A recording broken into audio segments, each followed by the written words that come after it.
Hi, welcome to Buffzone. My name is Kyle Ringo. This is Ryan Thorburn. We cover the Colorado Athletic Department for the Daily Camera newspaper, and basketball is back. The Buffs start practice on Friday night, and Tad Boyle has a pretty good recruiting class to add to a solid core of players coming back. And Ryan Thorburn here is the only writer who consistently travels with the Buffs and covers them on a daily basis from the beginning of the season to the end.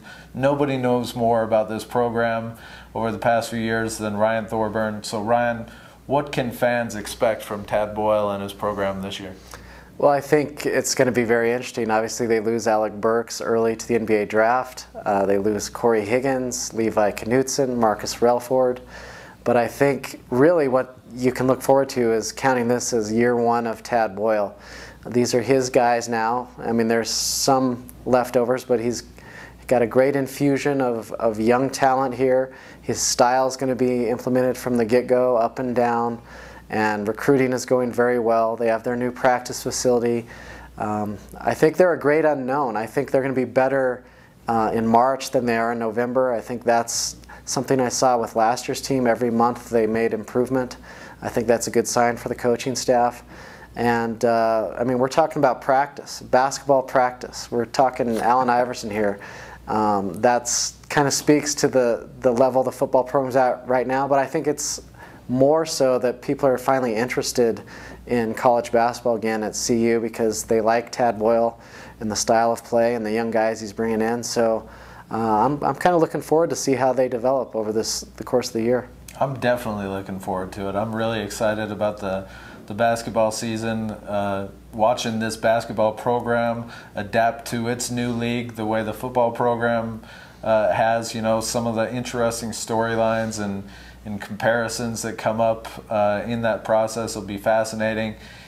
I'm really interested to see how the program now kind of develops under Tad Boyle, because last year, let's face it, while I give Tad Boyle all the credit in the world for producing one of the best basketball seasons in Colorado history, there was always that little bit of a question or that caveat or whatever in the back of people's minds, because the majority of the players he did that with were brought here by Jeff Bzdelik, his predecessor. And so now he has much more of a Tad Boyle team, a team that he put together. There still are obviously Jeff Bzdelik players on the team, but this team definitely has Tad Boyle's stamp on it more so than Bzdelik's stamp on it. And so it's going to be interesting to see the program move forward and see how it evolves and emerges in the Pac-12 conference. There's some new guys on the team, some talented recruits. Talk about a few of those guys. Yeah, I did a story on Spencer Dinwiddie for Friday's paper. He's the guy I really wanted to get to know first because on paper he just looks 6'4", point guard, LA Player of the Year. You're like, wow, look at this guy. And lo and behold, I interview him. He has grown to 6'6". And if that doesn't remind you of Alec Burks, I don't know what does. You know, when Jeff Bzdelik recruited Alec, he was about 2 or 3 inches shorter than what he ended up being. And ironically, with Alec leaving, Spencer is going to play Alec's position, and Nate Tomlinson and Shannon Sharp will do most of the point guard for now. So I think that's a really interesting story. The return of Shane Harris-Tunks, a 6'11" center who can get up and down, missed last year with a knee injury, is another great story to follow.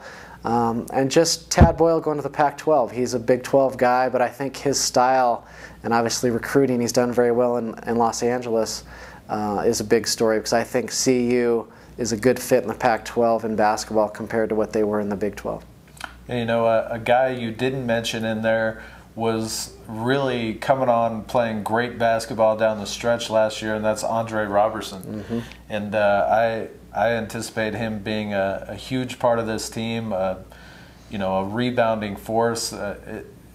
The more time he gets, it's interesting. If that guy could develop an outside shot on a consistent basis, he might be the next legitimate NBA prospect that this program produces. But with him, it'll be really fascinating, I think, to watch him play along a guy like Shane Harris-Dunks, who we've all been really anticipating watching and playing, watching him get to play for 2 years now. And he definitely has the body of a big man in college basketball, the guy that Colorado basketball has been lacking in recent years.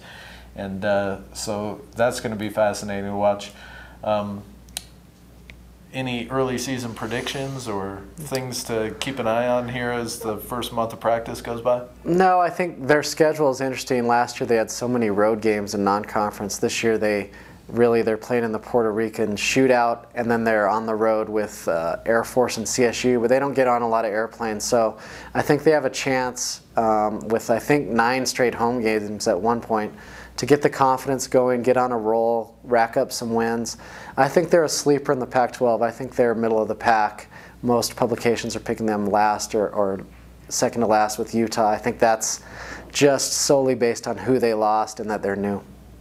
All right, well, we'll let the Buffs get a couple of weeks of practice under their belt, and we'll come back and talk about any developments that have occurred and maybe preview the season a little later in October or early November.